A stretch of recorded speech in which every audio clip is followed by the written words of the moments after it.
রাস্তায় যখন কোনো মহিলা তার হাজবেন্ডকে নিয়ে ভিক্ষা করে, ঠিক তখন একটা প্রাইভেট কার এসে দাঁড়ায়। সেই প্রাইভেট কার কিন্তু ভিক্ষা চায়।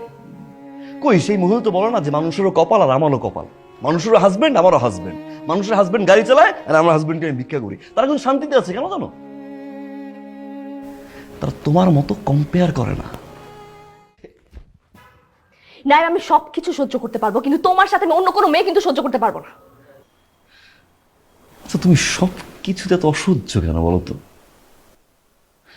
আগে যখন ফরহাদের মতো ছিলাম না তখন অসহ্য ছিলাম, এখন যখন আমি আবার ফরহাদের মতো হয়ে গেলাম তুমি অসহ্য কেন? মেয়ে নিয়ে আসছো কেন? মদ খাচ্ছ?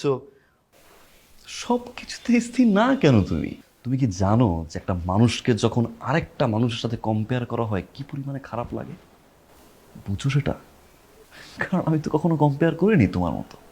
আমি যদি আজকে থেকে তোমাকে উপরের বাসার ভাবির সাথে কম্পেয়ার করা শুরু করি, যে ভাবির মতো তুমি সুন্দর না কেন, তার মতো ড্রেস পরছো না কেন, তার মতো হাতের রান্না না কেন তোমার, আমি তোমার অফিসের বসের সাথে কম্পেয়ার করি তোমাকে, যে আমার ম্যাডাম এরকম দেখতে, তুমি এরকম না কেন, সেভাবে কথা বলো, তুমি এরকম কথা বলো না কেন, কেমন লাগবে সিলভি?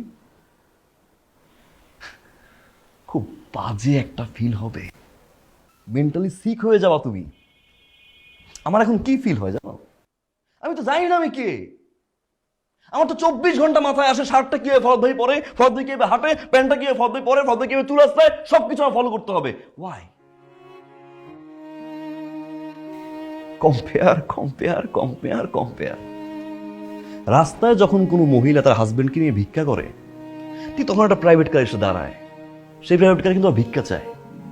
কই সেই মহিলা তো বলে না যে মানুষেরও কপাল আর আমারও কপাল, মানুষেরও হাজবেন্ড আমারও হাজবেন্ড, মানুষের হাজবেন্ড গাড়ি চালায় আর আমার হাজবেন্ডকে আমি ভিক্ষা করি। তারা কিন্তু শান্তিতে আছে কেন জানো? তারা তোমার মতো কম্পেয়ার করে না। অনেকের হাজবেন্ডের পা নেই, হাত নেই, চলতে পারে না, বছরের পর বছর বিছানায় পড়ে আছে, হাসপাতালে যাও না একবার। মৃত্যুর সাথে পাঞ্জা লড়ছে হাজবেন্ড, বারান্দায় বসে ওয়াইফ কাঁদছে। কম্পেয়ার যদি করতে হয় তাদের সাথে করো না। আল্লাহ তোমার সুস্থ রাখছে, আমার হাত কাজ করে, আমার পা কাজ করে, আমি একটা সুস্থ মানুষ, আলহামদুলিল্লাহ বলো না। অনেকের হাজবেন্ড অফিসের জন্য বাসা থেকে বের হয়, অফিস থেকে বাসায় ফিরে লাশ হয়ে, হয়তো অ্যাক্সিডেন্ট করে, না হয় কোনো অঘটন ঘটে। আমি তো সুস্থ হয়ে বাসায় ফিরি, একটাবার গেটটা খুলে আমাকে সুস্থ দেখে আলহামদুলিল্লাহ বলো না। আমি আমার ফিলিং শেয়ার করতে পারি না, আমার কষ্টের কথা শেয়ার করতে পারি না, সারাদিন শুধু compare compare compare compare compare, আর I am done with this. আর বলো না, আর বইলো না। আমি রিয়েলাইজ করতে পারছি, আর বইলো না।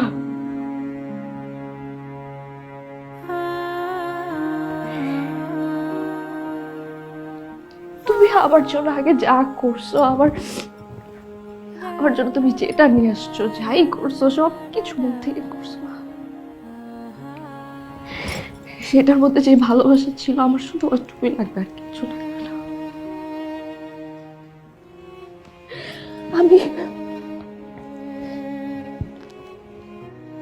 আমার শুধু ওইটুকু ভালোবাসা লাগবে, আর কিছু লাগবে না। সরি, আমি আর এমন ভুল কখনো করবো না। সরি, আমাকে মাফ করে দাও প্লিজ। সরি,